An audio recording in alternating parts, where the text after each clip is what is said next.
बहुत समय पहले की बात है। गंगा नदी के किनारे पीपल का एक पेड़ था।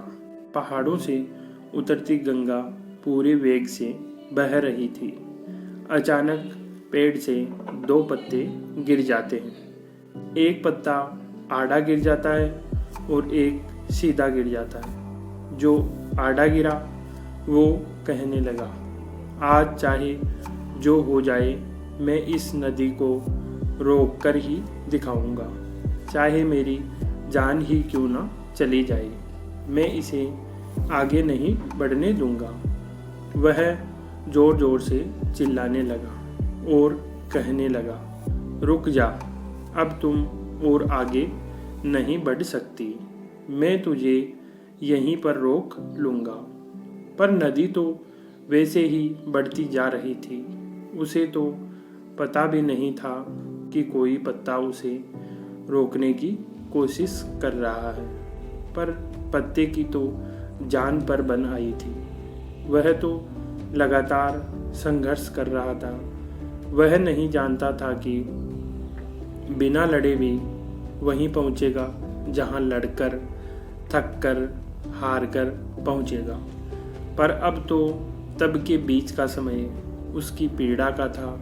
वहीं दूसरा पत्ता जो सीधा गिरा था वह तो नदी के प्रवाह के साथ ही बड़े मज़े से बहता चला जा रहा था। गंगा, आज मैं तुझे तेरे गंतव्य तक पहुंचा कर ही दम लूँगा, चाहे जो हो जाए, तेरे मार्ग में कोई अवरोध नहीं आने दूंगा और तुझे सागर तक पहुंचा कर ही दम लूँगा। नदी को इस पत्ते का भी कुछ पता नहीं था। वह तो अपनी ही धुन में सागर की ओर बढ़ती जा रही थी।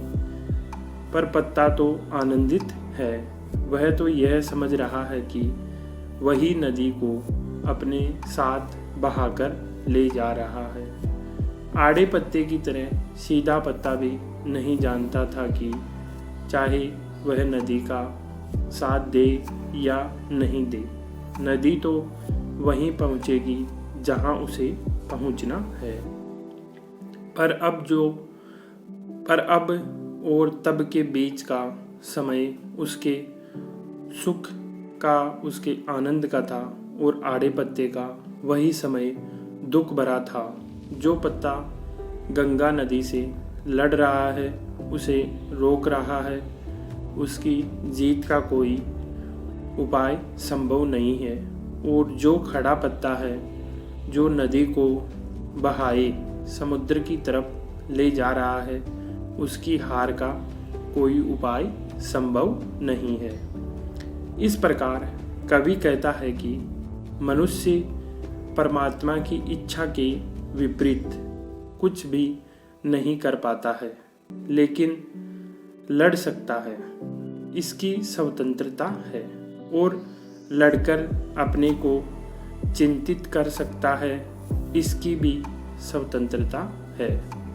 इस स्वतंत्रता का प्रयोग आप सर्वशक्तिमान ईश्वर की इच्छा से लड़ने में कर सकते हैं और अपने जीवन में उस आड़े पत्ते की तरह दुख और संताप के अलावा और कुछ भी प्राप्त नहीं होगा।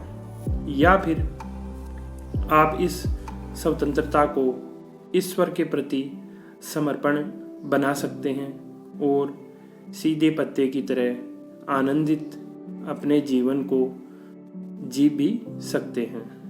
दोस्तों, इस जीवन में शांति के लिए इस प्रकार की कहानियाँ सुनना बहुत ज़रूरी है और इस प्रकार की कहानी सुनने के लिए चैनल को सब्सक्राइब ज़रूर करें।